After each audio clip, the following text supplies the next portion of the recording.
हम अध्ययन करेंगे अनियमित जमा योजना पर प्रतिबंध अधिनियम 2019 एक्ट नंबर 21 ऑफ 2019, चैप्टर 7, धारा 31, वारंट के बिना प्रवेश करने, तलाशी लेने और जब्त करने की शक्ति। जो क्या क्या शक्तियां हैं इस संबंध में वो हम जानेंगे इस धारा को पढ़ने के बाद।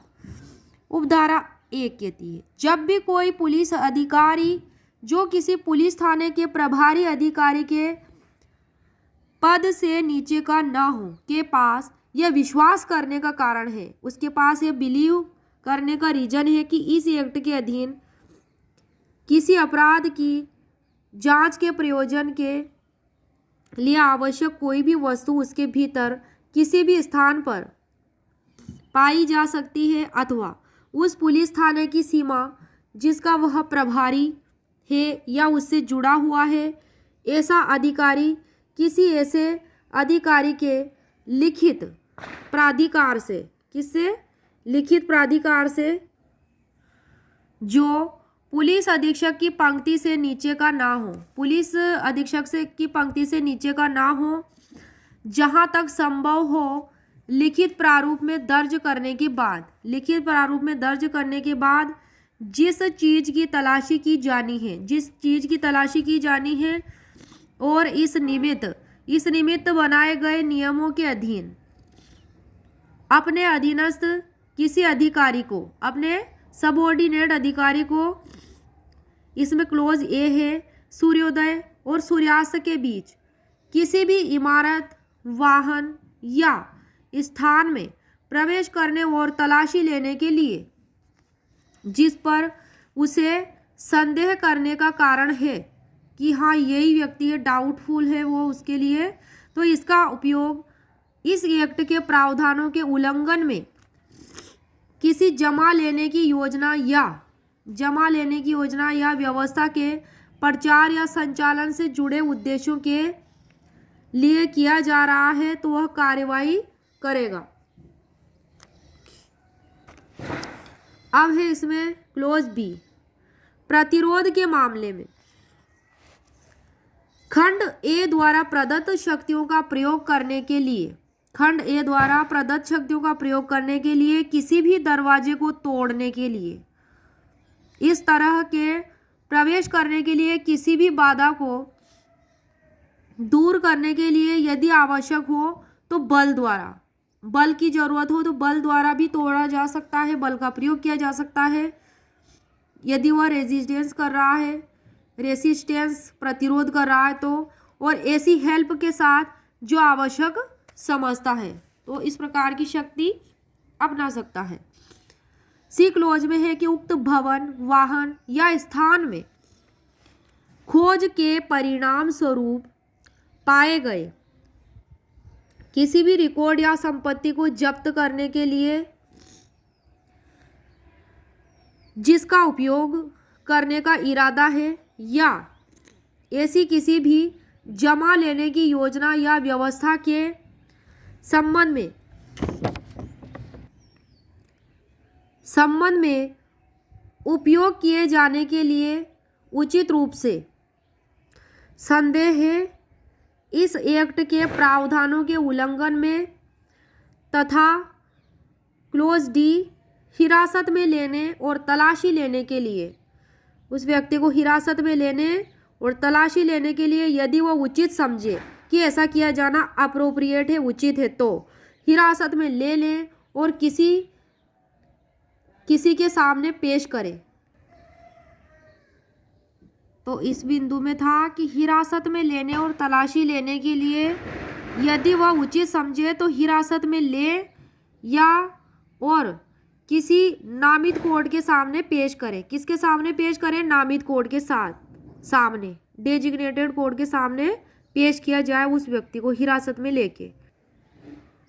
और कब ऐसा होगा? यदि नामित न्यायालय जिसके समक्ष ऐसा व्यक्ति क्या है हिरासत में लिया गया है, जिसके पास यह विश्वास करने का कारण है कि उसने इस एक्ट के अधीन दंडनीय कोई अपराध किया है, तब वह हिरासत में लिया जाकर ऐसे नामित कोर्ट के समक्ष पेश किया जाएगा। अब इसमें है बशर्ते कि यदि ऐसे अधिकारी के पास यह विश्वास करने का कारण है कि उक्त लिखित प्राधिकार नहीं हो सकता है किसी अपराधी के बचने के लिए सबूत या सुविधा को छिपाने का अवसर दिए बिना वह लिखित अनुमति के बिना लिखित रूप में आधार दर्ज करने के बाद सूर्यास्त और सूर्योदय के बीच किसी भी समय उसे ऐसे भवन, वाहन या स्थान में प्रवेश व खोज कर सकता है। यदि वह अपराधी बचने की कोशिश कर रहा है और वह ऐसे सबूतों को छिपाने का प्रयास कर रहा है, तब ऐसा पुलिस अधिकारी अपनी शक्तियों का प्रयोग कर सकता है। अब आती है उपधारा 2। धारा 31 की उपधारा 2 कहती है कि जहां रिकॉर्ड या संपत्ति को जब्त करना व्यावहारिक नहीं है, उपधारा 1 के तहत अधिकृत अधिकारी किसी जमा लेने वाले डिपॉजिट टेकर द्वारा रखी गई ऐसी संपत्ति, खाते या मूल्यवान प्रतिभूतियों को फ्रीज करने के लिए लिखित रूप में आदेश दे सकता है जिसके बारे में शिकायत की गई है, शिकायत की गई है या विश्वसनीय जानकारी प्राप्त हुई है। तो इस एक्ट के प्रावधानों के उल्लंघन में, जहाँ उल्लंघन हुए वहाँ किसी जमा लेने की योजना या व्यवस्था के प्रचार या संचालन से संबंधित होने का उचित संदेह मौजूद है कि ऐसा हुआ है, तो संबंधित बैंक या वित्तीय बाजार प्रतिष्ठान उक्त आदेश का पालन करने के लिए क्या होंगे? बाध्य होंगे, बशर्ते कि कोई भी बैंक या वित्तीय या बाजार प्रतिष्ठान ऐसे खाते, जमा या मूल्यवान प्रतिभूतियों को 30 दिनों की अवधि के लिए, कितने दिनों की अवधि के लिए? 30 दिनों की अवधि के लिए तब तक फ्रीज नहीं करेगा जब तक नामित न्यायालय के आदेश द्वारा अधिकृत ना हो।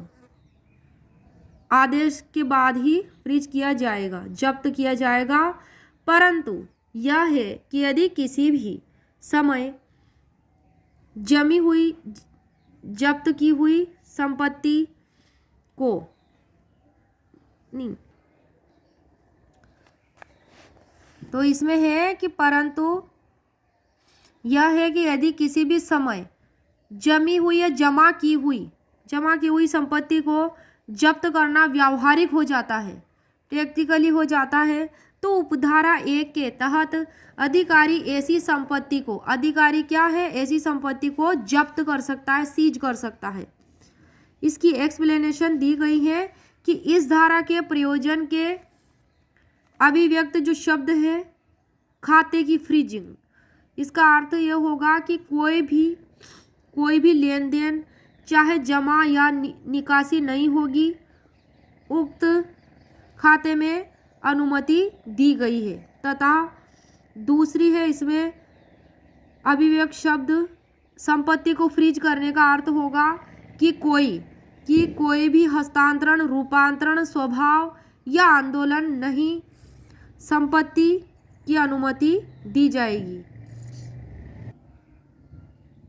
तो इसमें शब्द प्रयोग हुए हैं। एक तो क्या है कि संपत्ति को फ्रीज करने से संबंधित, इसका अर्थ क्या होगा कि कोई भी हस्तांतरण जो उस संपत्ति का है, ट्रांसफर मतलब रूपांतरण, उसका डिस्पोजिशन एक स्थान से दूसरे स्थान पर, या मूवमेंट संचालन, संपत्ति को ऐसा करने की अनुमति नहीं दी जाएगी, वो जहाँ है वहीं रहेगी।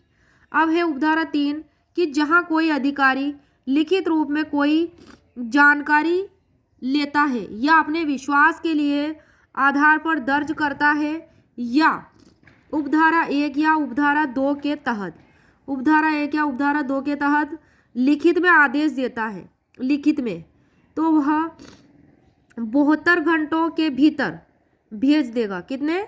72 आवर्स नामित न्यायालय को सीलबद्ध लिफाफे में। कहाँ पे? सीलबद्ध लिफाफे में नामित न्यायालय को डेजिग्नेटेड कोड को उसकी एक कॉपी के साथ। और फिर क्या होगा? और भवन, वाहन या स्थान के मालिक या अधिभोगी ऑक्यूपायर को आवेदन पर वो आवेदन करेगा। तब अब है इसमें नामित न्यायालय